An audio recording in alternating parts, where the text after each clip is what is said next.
My name is Claire Whitfield, and I was 48 years old the day my husband tried to make me homeless on my own front porch.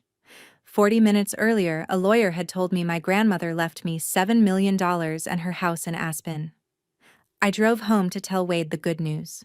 He was already standing on the steps. So was his mother. So was a stranger holding an envelope with my name on it. Marlene smiled at me the way you smile at a slow child. She said the house was sold, the divorce was filed, and I had until the weekend to pack. I set my purse down on the railing, and I smiled back. But here's what none of the three of them knew, and what made my mother-in-law stop smiling about an hour later. Welcome back to Hidden Family Revenge, where we tell quiet stories about women who stop asking for permission and start reading the fine print. If you have ever been underestimated by the people who were supposed to protect you, stay with me all the way to the porch. Drop a comment and tell me where you are watching from, and be sure to subscribe, so the next story finds you when you need it. That morning started ordinary, which is how the worst ones always start. I made Wade his coffee, 2 sugars, the way I had for 27 years.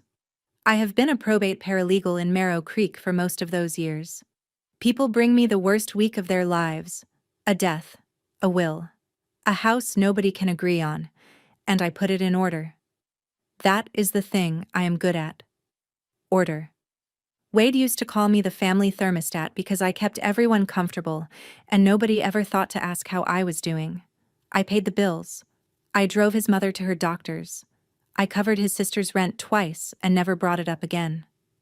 There was always a reason it had to be me. There was never a reason it could be someone else. My grandmother was the only person who ever told me to stop. Keep something back for yourself, Claire, she would say. Every single visit. Like she was leaving me a key. She had died 6 weeks before all of this.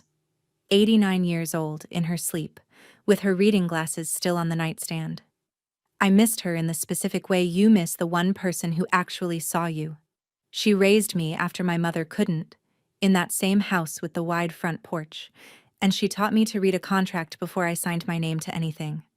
I thought that was just how she talked. I did not understand yet how carefully she had been watching the people around me, or how long she had been getting ready. The reading was at the firm where I work, which felt strange, sitting on the client side of a desk I usually sit behind. Joan Pruitt handled it herself. Joan is 60, sharp as a tack, and she taught me most of what I know. She read the will slowly, the way she does when she wants you to hear every word.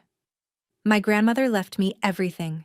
The house in Aspen she had owned for 40 years, a little under $7 million in accounts and land, all of it placed inside a trust, with my name on it and no one else's.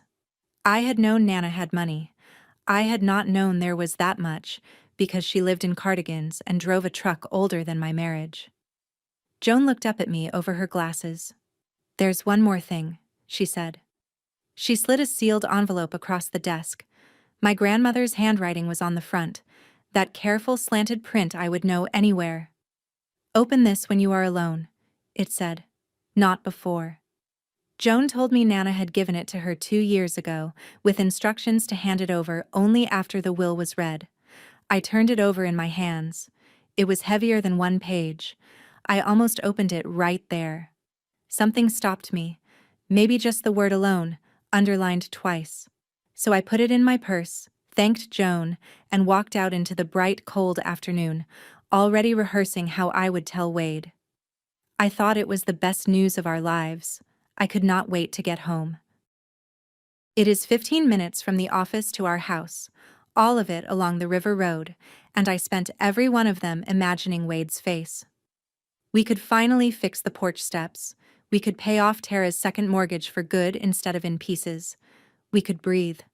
Somewhere around the old grain silo, a smaller thought surfaced, the kind you keep pushing under. 3 weeks earlier, Wade had taken a call in the garage and shut the door. When I asked, he said it was a realtor, looking at a property for a friend.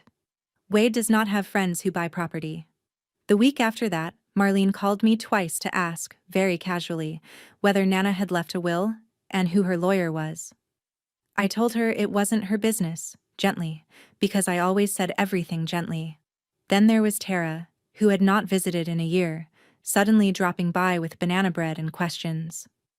I had noticed all of it. I am not a woman who misses things.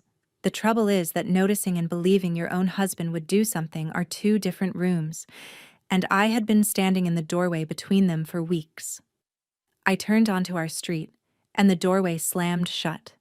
Marlene's gray sedan was parked in my spot. Tara's truck was behind it, and on the porch, 3 people were standing in a line like they were waiting for a bus, which is not what family does when it has good news to share. My foot came off the gas on its own. I told myself there was a normal reason for this. I have learned that the sentence "there is a normal reason for this" is almost always a lie you tell yourself right before you find out there isn't. I parked on the street and walked up the path I had walked 10,000 times. Wade would not look at me. He stood with his hands jammed in his pockets, staring at a spot on the floorboards like it owed him money. Marlene stood front and center, the way she always positions herself, chin up, coat buttoned, ready for an audience. Tara was half a step behind her, almost vibrating. The 4th man I did not know. He was the one who spoke first. "Claire Whitfield," he said. And when I said yes, he handed me a thick envelope and told me I had been served. A process server. On my own porch, in front of my neighbor Dot Hensley, who had stopped watering her geraniums to watch. Wade finally cleared his throat and said the word divorce, like it was a weather report. Then Marlene took over, because Marlene always takes over. She told me the marriage was finished. She told me they had already accepted an offer on the house, a good offer, cash, and that the new owners wanted to close fast. She said I should be reasonable and take the weekend to get my things. There was a smile on her face the entire time, the patient, pitying smile of a woman who believes she has already won. Then she delivered the line she had clearly been saving, slow and clear so Dot could hear it too. "The house is sold. You're homeless now." The water from Dot's hose ran into the street. Tara actually grinned. Wade studied the floor. And I stood there on the steps of the house my grandmother raised me in, holding divorce papers in one hand and the news of $7 million in the other, and I felt something settle in me that was not panic. It was the cold, clean feeling I get at work right before I find the exact clause that breaks a case wide open. I just needed to be sure first. So I smiled. I did not cry. I did not shout. I did not ask Wade how he could do this to me, though all of those things were sitting right there waiting to be used. I just smiled at the 3 of them like they had told me a joke that hadn't landed yet. It threw them. Marlene's smile flickered just for a second, the way a porch light flickers before it decides whether to stay on. Tara couldn't stand it. "What's so funny?" she snapped. I told her nothing was funny. I said I needed to read a few things before I responded, because I never sign anything I have not read, and I suggested they might want to do the same. Marlene said there was nothing to read.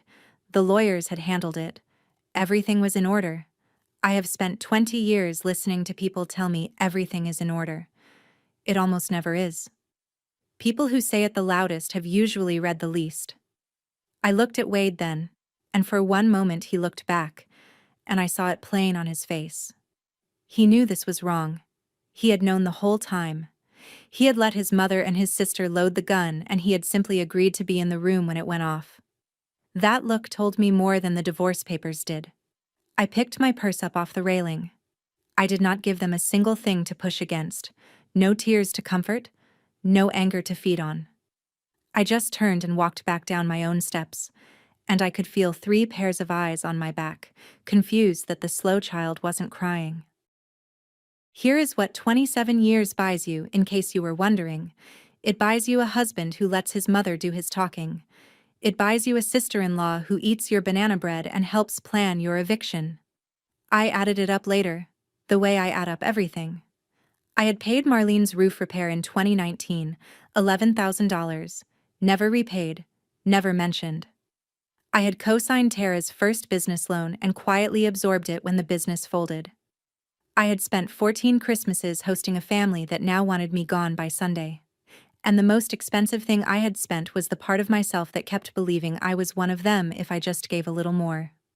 Standing on that street, with Dot Hensley pretending to water plants that were already drowning, the humiliation was real. I want to be honest about that. It is one thing to be left. It is another thing to be left on a stage your own family built, with a neighbor for an audience and a stranger for a witness. But underneath the humiliation, something my grandmother put in me a long time ago was already doing the math. They had a buyer. They had a closing date. They had a smile and a deadline, and they were very, very confident. People are only that confident when they have not checked their assumptions. I had one question sitting at the center of all of it, the question that would decide everything. Who, exactly, did they think owned this house? I got in my car. I did not drive away from my life. I drove toward the one place where their confidence couldn't follow me. I drove the 15 minutes back to the office. The firm was empty by then, just the hum of the copier and the smell of old coffee, and I sat down at my own desk in the quiet and let my hands stop shaking before I did anything else. There is a version of this story where I went back up those steps and screamed until my throat gave out. I understand that version. I have felt it. But I have spent 2 decades watching people lose everything because they fought their battles in the wrong room. They argue on porches and in parking lots and in text messages at 2 in the morning, and they think they are winning because they got the last word. The last word is worthless. I have watched men with the better case lose it entirely because they could not stop talking. I didn't argue on the steps. I never win on steps. I win on paper. So I made myself a cup of the bad office coffee and I opened a fresh legal pad, the same kind I use for clients, and at the top I wrote the date and one sentence. What do they think they are selling? Then I started building the file, the way I have built 100 files for strangers, except this time the client was me. I pulled up the county recorder's site. I found the firm's title software. I laid the divorce papers flat and read every line, slowly, the way Joan reads a will. And the whole time, in the back of my mind, my grandmother's sealed envelope sat in my purse like a stone I had not yet turned over. I would get to it. First, I needed to know what was true, and what was a story 3 desperate people had told themselves on my front porch. The first thing I did was put the timeline in order, because a timeline is where the truth hides. Nana died on a Tuesday in March. Wade's secret garage phone call was 9 days later. Marlene's first call asking about the will was the week after that. Tara's banana bread visit came 2 days before the divorce was actually filed. None of it was a coincidence, and all of it was a plan. I could see the shape of it now, the way you see a whole table once one piece slides into place. They had not decided to leave me. They had decided to leave me at a particular moment, the narrow window between my grandmother's death and the day her estate fully settled. They thought if they moved fast, filed fast, and sold the house out from under me fast, I would be too frightened and too homeless to fight for my share of what was coming. They were treating my inheritance like a clock that was ticking down, and they wanted to grab the house before it chimed. It was almost smart. It would have been smart, against a different woman, one who didn't know what a recorded deed was. What it actually was a group of people who had never once in their lives had to read the document they were standing on. They assumed the house was ours, mine and Wade's, the way you assume the floor will hold. I pulled my chair closer to the screen. Assumptions are the most expensive things people own. I was about to find out exactly how expensive this one was going to be for them. I found the listing in under a minute. Our house, my grandmother's house, with the wide porch and the crooked steps, photographed on a bright day 3 weeks ago while I was apparently at work believing I had a marriage. The listing was already marked under contract. I clicked through to the public records and felt my stomach drop and steady at the same time. There was a real buyer, a couple named Decker, from down in Glenwood, who had put down earnest money, $40,000, into escrow. There was a closing scheduled for the following Friday. And there, on the listing agreement and the seller's disclosures, was a signature I had seen on 27 years of birthday cards. Wade had signed as the owner of the property. He had signed seller where the seller's name goes, bold as anything. like a man signing for a car he was sure was his. He had shown the agent utility bills and a homeowner's policy in his name as the resident, told her he and his wife owned the place free and clear and that she had already moved out, and the agent, who happened to be a friend of Tara's, took him at his word. Nobody had pulled the actual title yet. That part comes later, in escrow, the week of closing, when the title company finally does the digging the rest of them never bothered to do. For a second, I just stared at it. This was not a threat anymore. Not a porch performance to scare me into signing.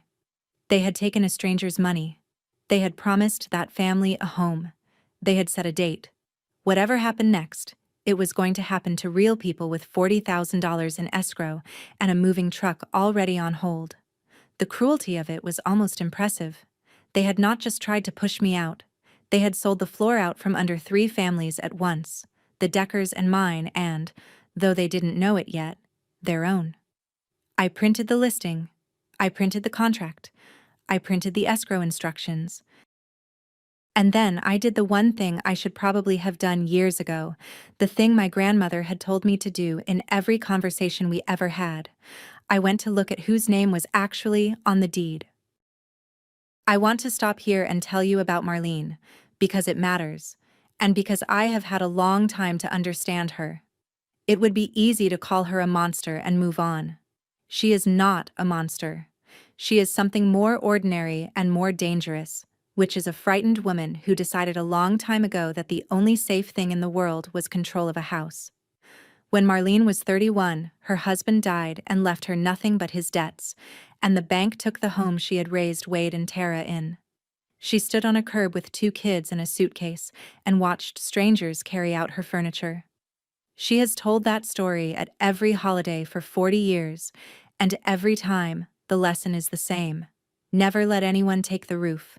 So when my grandmother died with money and an Aspen estate and a house in Marrow Creek that Marlene had always assumed was just Wade's house too, something old and panicked woke up in her.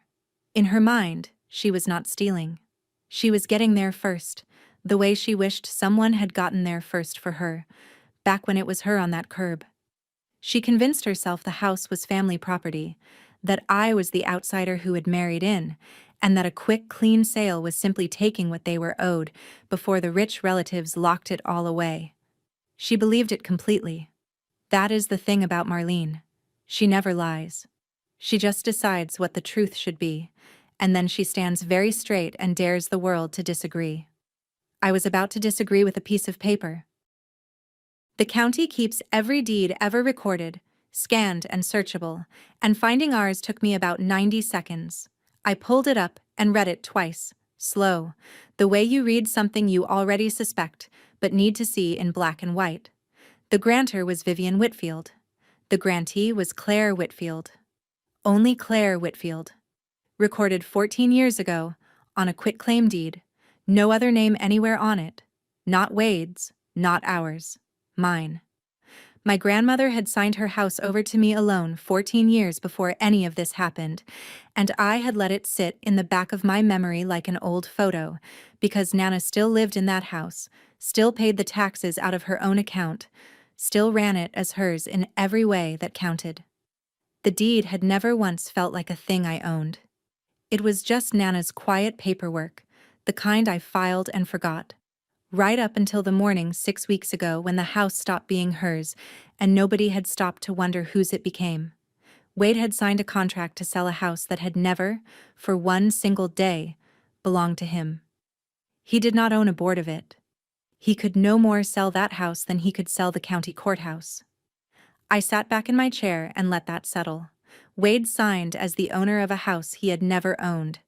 People do reckless things when their mother tells them to, but there is reckless, and then there is signing your name as the seller of property you do not hold title to, in writing, for money, in front of a title company that is going to check.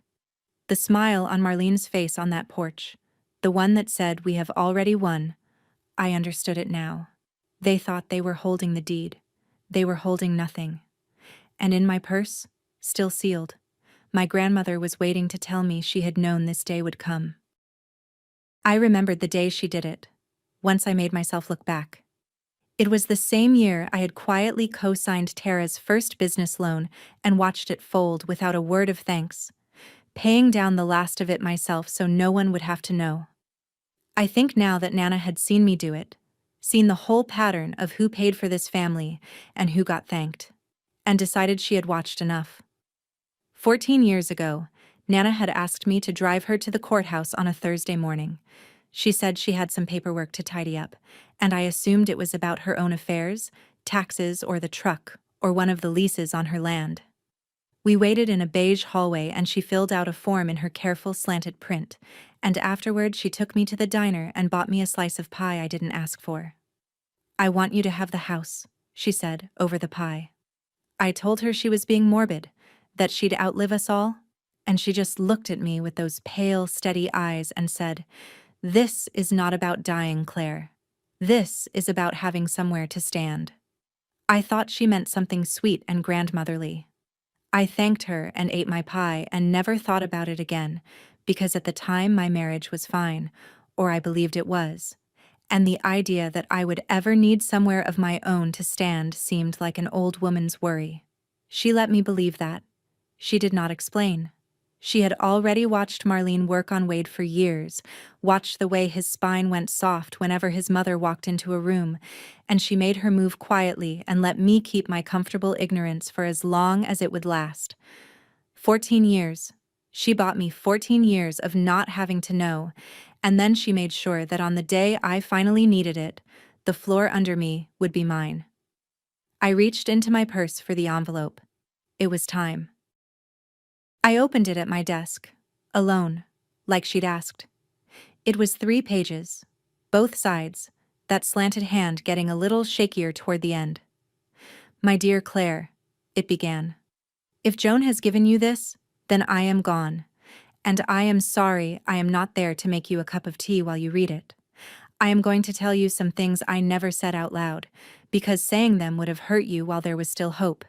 And I am a coward about your feelings the way you are a coward about your own. I have watched that man let his mother run your life for 20 years. I have watched you pay and call it love. I did not raise you to be a bank with a heartbeat." She wrote that she had seen it early, the way Marlene measured everything I owned, the way Wade went quiet and useless whenever it mattered. She wrote that she had not trusted them with so much as a casserole dish, let alone a house. And then, she wrote the line that I have since had framed and hung in my kitchen where I see it every morning.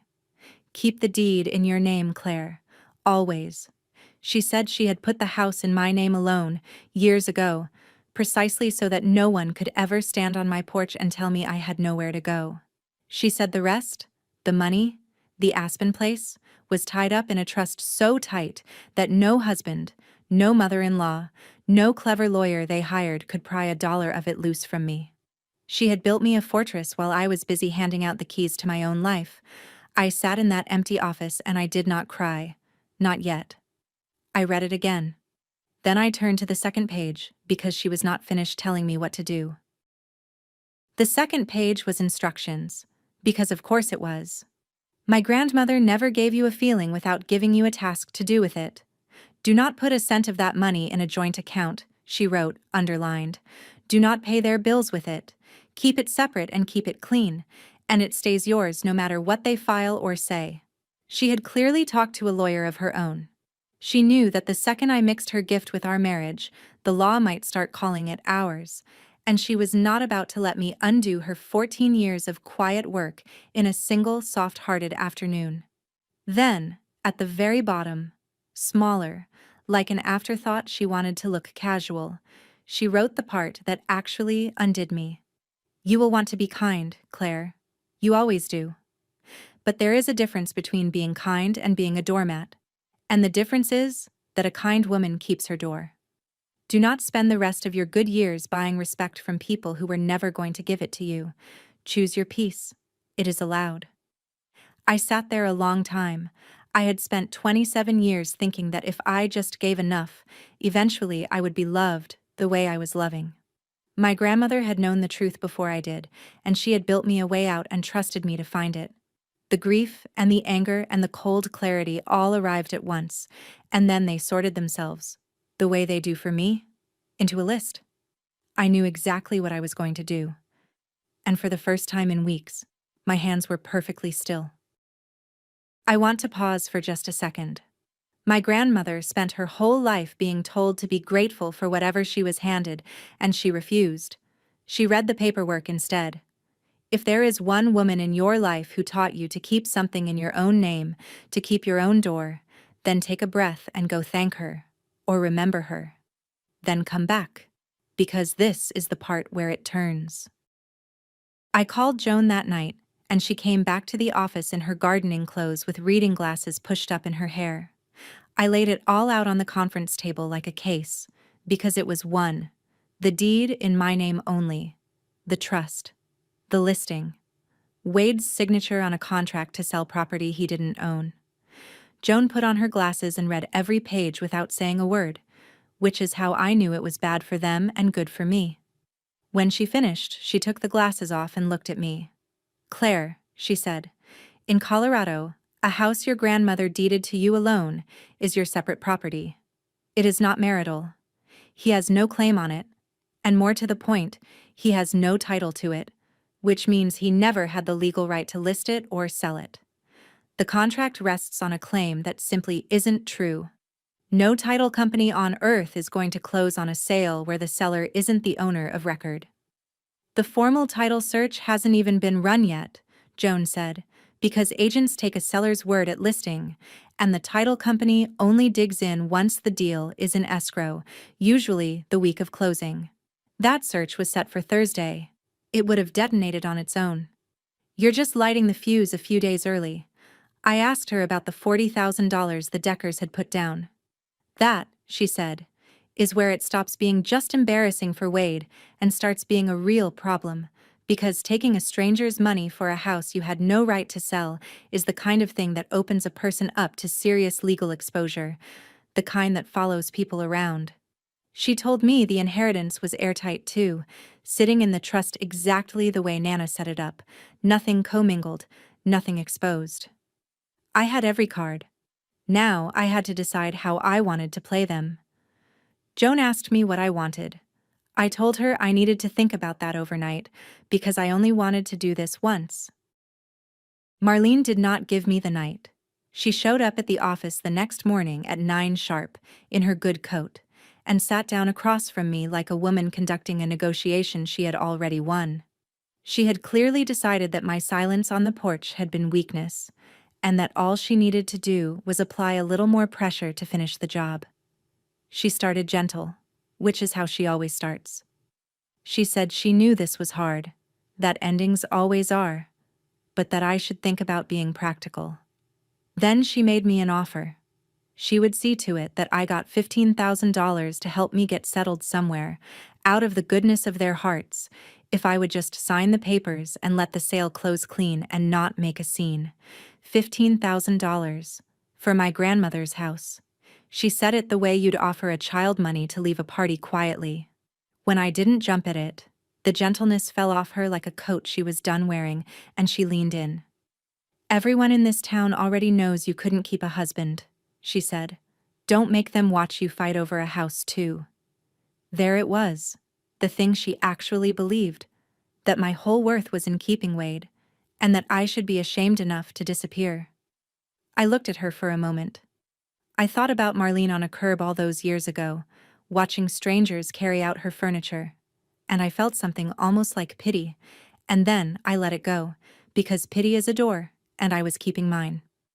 I told her, very calmly, that I would have an answer for everyone by the end of the week. She smiled, satisfied, certain she had rattled me. She had no idea I had just scheduled her own undoing. That night I sat in my kitchen, in my grandmother's house, and I decided how this would end. I could have simply walked away. The deed was mine. The trust was mine. The sale was already dead on arrival the second a title officer looked at it. I could have let it collapse quietly, kept my peace the way Nana told me to, and never raised my voice. For about an hour, that is what I planned to do. Then I thought about the Deckers. That couple from Glenwood with $40,000 in escrow and a moving truck on hold, who had done nothing wrong except trust a man who signed a paper. I thought about Dot Hensley and the whole street that had watched me get served on my own steps and would happily go on believing whatever Marlene told them. And I thought about the difference my grandmother drew between being kind and being a doormat, and how the difference was a door. I was not going to scream. I was not going to plot some cruel trap. I was simply going to do, out loud and on the record, exactly what the truth required, and I was going to do it where the same people who watched my humiliation could watch the truth, set it right. They had used a porch and an audience to shame me. I would use documents and that same audience to end it. My weapon was never going to be their weapon. They dealt in noise and pressure and the story they told the neighbors. I deal in what is written down and recorded and true. I picked up my legal pad and started a list of who needed to be in one place, at one time, holding the right pieces of paper. The next morning, I did the boring, devastating work that real consequences are made of. I did not call Wade. I did not call Marlene.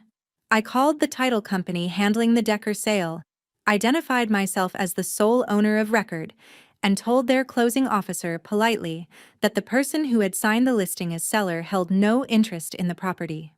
I gave her the recording number for my deed so she could pull it herself. There was a long pause on the line, the particular pause of a professional realizing a transaction is about to detonate. She thanked me, a little faintly, and said she would need to halt everything and notify the parties. Then I had Joan record a notice on the property, a simple document that tells the whole world the title is mine and disputed sales need not apply. It took 15 minutes and a recording fee of $43. That is the part nobody tells you about justice. It is not loud. It does not come with music. It comes with a closing officer's polite pause and a $43 fee and a clerk stamping a date. But the moment that stamp came down, the entire machine Marlene had built started grinding to a stop in places she couldn't see and couldn't fix. The listing agent would get a call. The escrow would freeze. The Deckers would learn the truth from a stranger.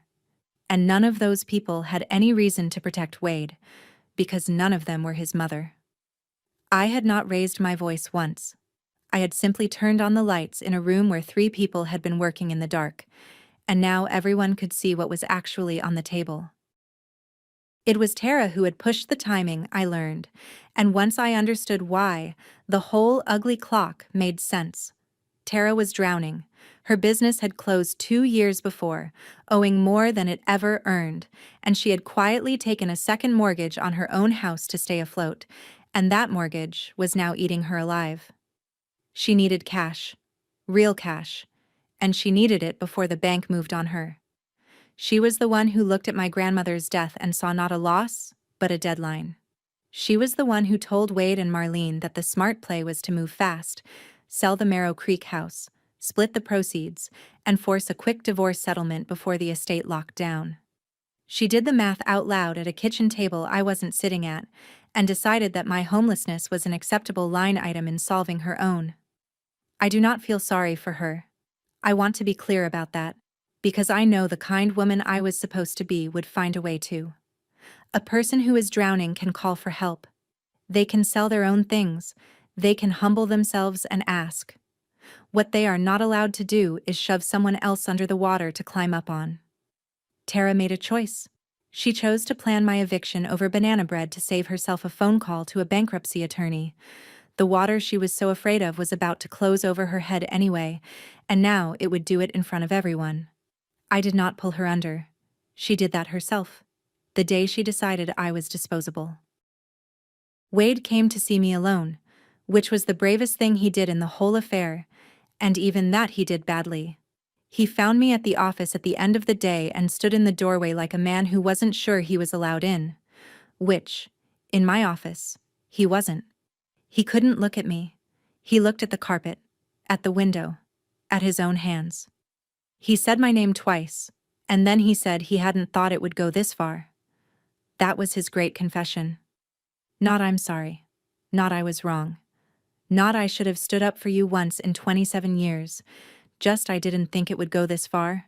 as if the whole thing had been weather that happened to him, as if his own signature on that contract had been forged by a stranger. I looked at him for a long moment and I saw, finally and completely, the man I had spent half my life carrying. Not a villain. Marlene was the will and Tara was the engine, but Wade was the soft, agreeable nothing in the middle who would sign whatever was put in front of him by whoever was standing closest. He had never chosen me. He had simply failed to choose against me until the day his mother handed him a pen. I did not yell. I told him quietly that he had signed a contract to sell a house he did not own, and that he should probably talk to a lawyer of his own, and soon. His face did something complicated. He had come for absolution, or maybe just for me to make it easier the way I always had. I let him stand there in the doorway and find out that the thermostat was finally off. For 27 years I mistook a man who couldn't say no to his mother for a man who would stand beside me. If you are still telling yourself that someone will finally choose you, on the day it actually costs them something, watch what Wade does when we all end up back on that porch. Then ask yourself the harder question about your own life, and subscribe, because I want you here when it lands. The Deckers found out the way everyone eventually finds out, from a phone call they weren't expecting. Their closing officer told them the sale could not proceed because the seller did not hold title, and that the actual owner of record had recorded a notice. I am told Mr. Decker was quiet for a moment, and then very much not quiet. They had sold their own place to buy ours. They had a daughter starting at the Marrow Creek School in the fall. They had measured rooms and picked paint, all on the strength of a contract Wade had no right to sign. When the agent couldn't give them answers, they got a lawyer of their own, and that lawyer did exactly what I would have done, which was send a sharply worded letter to the people who had taken the $40,000 asking, in formal language, how they intended to make this right. Suddenly Marlene's clean, fast sale had a furious buyer, a nervous listing agent, a title company backing away with both hands up, and an attorney asking pointed questions about whether anyone had committed fraud. The pressure she had aimed at me had nowhere to go but back onto her own family. I did not have to do a single cruel thing. I had simply told the truth to the right office, and the truth had gone out and found everyone who needed to hear it. The Deckers were never my enemies. They were a family who got hurt by the same people who tried to hurt me, and the kindest thing I could do for them was make sure the floor they thought they'd bought was real, which meant making sure everyone understood it had never been Wade's to sell. By Wednesday, it was official, in the flat, unarguable way that only paperwork can be official. The title company issued its determination, copied to every party, and the language was plain enough that even Marlene couldn't reshape it into a truth she preferred. The seller of record was Claire Whitfield. The individual who executed the listing and purchase agreement, Wade Hollis, held no recorded interest in the property and was not authorized to convey it. The transaction could not close. Escrow would be unwound and the Deckers' funds returned. I read it twice, the way I read everything, and then I set it down and felt the quiet I had been waiting for. Marlene called the office 4 times that afternoon. I let it go to voicemail 4 times. She had no move left. She could not pressure a title company into pretending Wade owned a house he didn't. She could not shame a recorded deed into changing its mind. The whole strategy had depended on me being too scared, too soft, and too quick to keep the peace to ever check the floor I was standing on, and the strategy had run headfirst into the one thing my grandmother gave me that they never thought to ask about. There was only one act left to play, and it had to happen at the house, because they had set the closing walkthrough for Friday afternoon, and as far as the agent and the Deckers knew, they were all still meeting at the property. Marlene didn't know the sale was already dead. Wade hadn't told her. He was too much of a coward, and I, God help me, decided not to either. I wanted everyone in the same place when the truth finally stood up. So on Friday afternoon, everyone came to the porch. The Deckers came because no one had clearly told them to stay home, and because they wanted answers in person. Their agent came, pale and over-apologizing. Marlene came in her good coat, certain this was the victory lap, the day she'd hand over keys and pocket the proceeds. Tara came, twitchy. already spending money that did not exist. Wade came because his mother told him to, and stood off to the side like a man waiting outside a principal's office. And I came last, on purpose, walking up my own path past Dot Hensley, who had once again found urgent business with her geraniums. I carried one thing: a plain manila folder, the kind I hand clients across my desk every day of my life. Inside, it was the deed, the trust summary, the recorded notice, and the title company's determination, in that order, because order is the thing I am good at. I climbed my own crooked steps, the same steps where a stranger had handed me divorce papers 11 days before, and I turned around to face all of them from the top, which is exactly where Marlene had been standing when she told the whole street I was homeless. The afternoon was bright and cold and very quiet. Even Dot's hose was off. I looked down at the people who had planned to throw me out of my grandmother's house, and at the innocent family they had nearly ruined to do it, and I opened the folder. I want to tell you, I felt triumphant. Mostly I felt my grandmother's hand on my shoulder, steady and patient, the way it had been in a beige courthouse hallway 14 years before. Marlene started talking before I could, because Marlene always starts talking. She turned to the Deckers and the agent with that bright, managing smile and said how glad she was everyone could be here, that it had been a difficult situation with an emotional family member, glancing at me, but that they would have the keys today and everything would be settled. She actually gestured at me like a hostess presenting an awkward relative. The Deckers looked confused. The agent looked sick.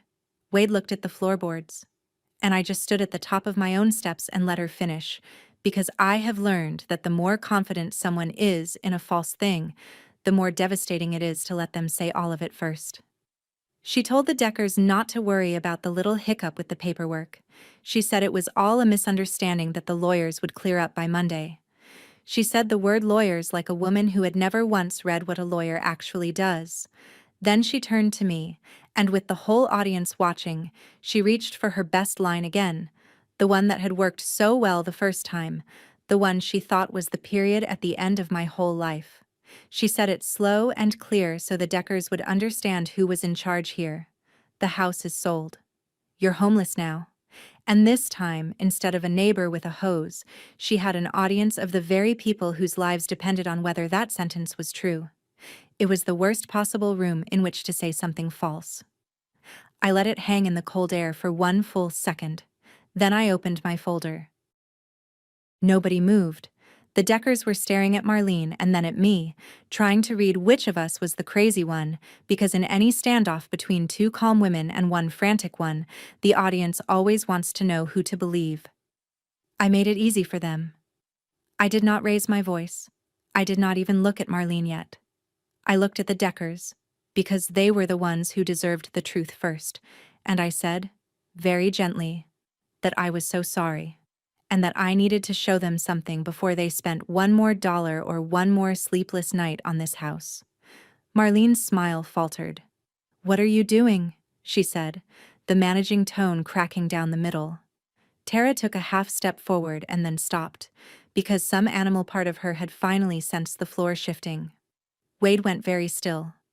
I took the first page out of the folder and held it up so the afternoon light caught it. The recorded deed, the county stamp clear as a bell. I told the Deckers that this was the deed to the property they believed they were buying. I told them to look at the name of the owner. I told them to look at the date. And then I said the thing I had driven 15 quiet minutes to be sure of, the thing my grandmother had spent 14 years making true, the thing that turned Marlene's whole bright, confident world inside out in the space of a single sentence. The man who signed your contract has never owned 1 inch of this house. The agent made a small sound. The Deckers' faces changed. And Marlene's mouth opened. And for the first time in the 27 years I had known her, nothing came out. I laid the pages out one by one along the porch railing, in order, the way I lay evidence in front of a judge, and I narrated each one in the calm, even voice I use when I want people to understand that I am not guessing. "This is the deed," I said, "recorded 14 years ago. The owner is Claire Whitfield. only Claire Whitfield. My grandmother signed this house over to me alone, long before any of this, and a house deeded to one spouse by a family member is that spouse's separate property under Colorado law. It is not marital. It was never his to divide, and it was never, for one single day, his to sell. This, I said, sliding the next page forward, is the recorded notice I filed Tuesday, telling the world the title is mine, and this is the title company's determination, issued Wednesday, stating in writing that Wade Hollis held no interest in this property and had no authority to convey it, and that the sale cannot close. The Deckers' money is already being returned. I said it all without heat, because I did not need heat. The papers were doing the burning for me. Then I looked at Marlene, finally, and I gave her the only line I had saved for her, the one I had carried up those steps. You can't sell a house that was never yours. That was when she exploded.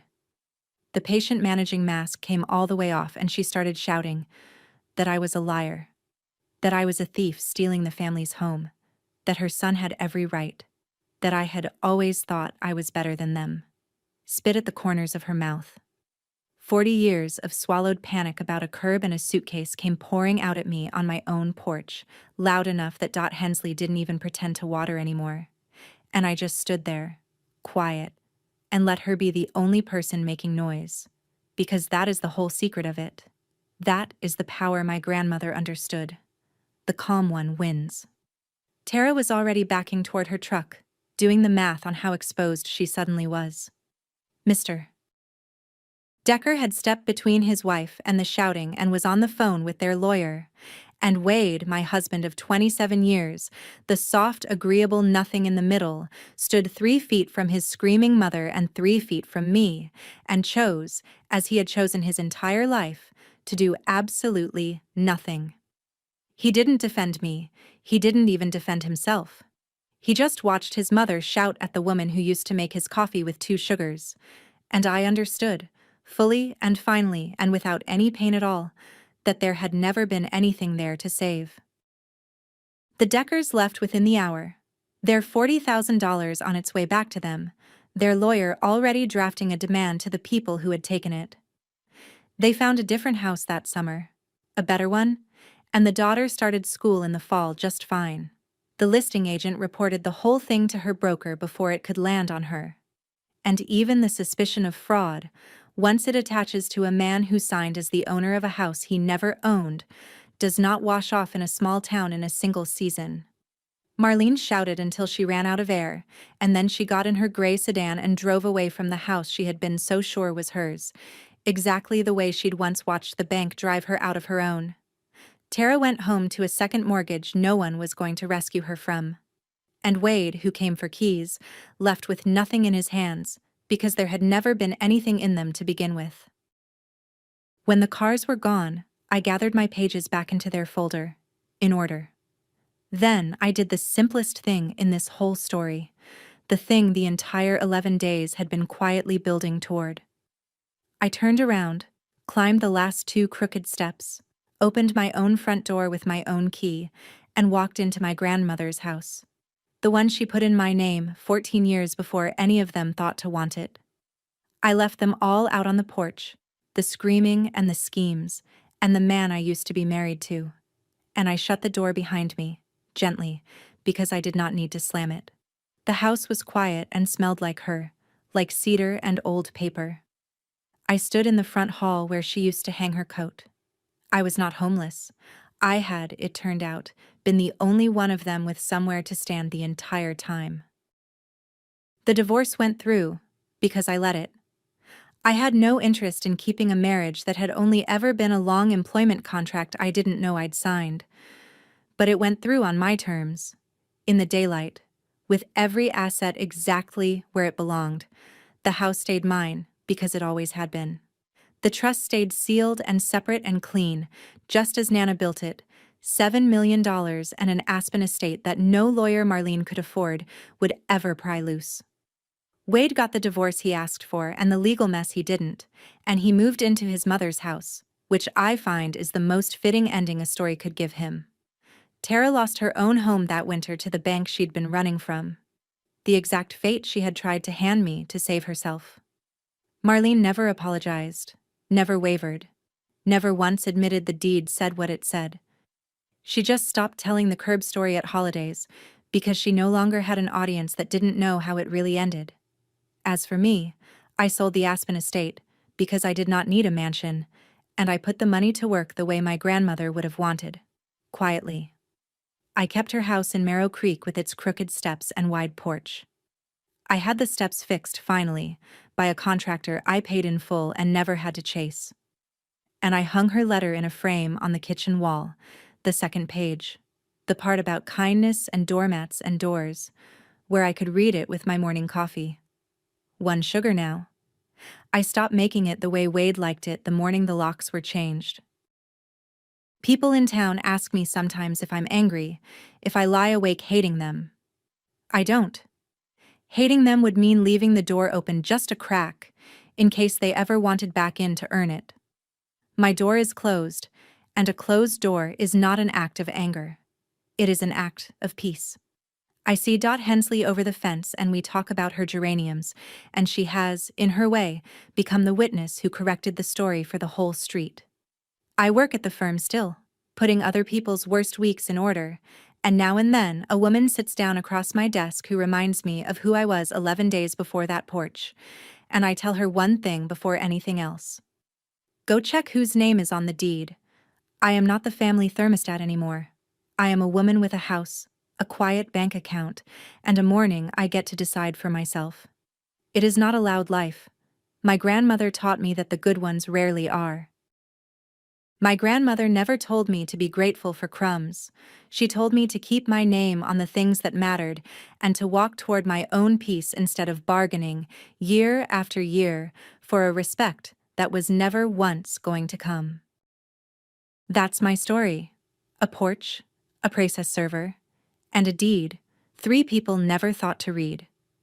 If it reminded you to check whose name is on the things you have earned, do it this week, not someday. And if you know a woman who keeps giving and giving until there's nothing left for her, share this with her. Drop a comment, hit subscribe, and I'll see you in the next one.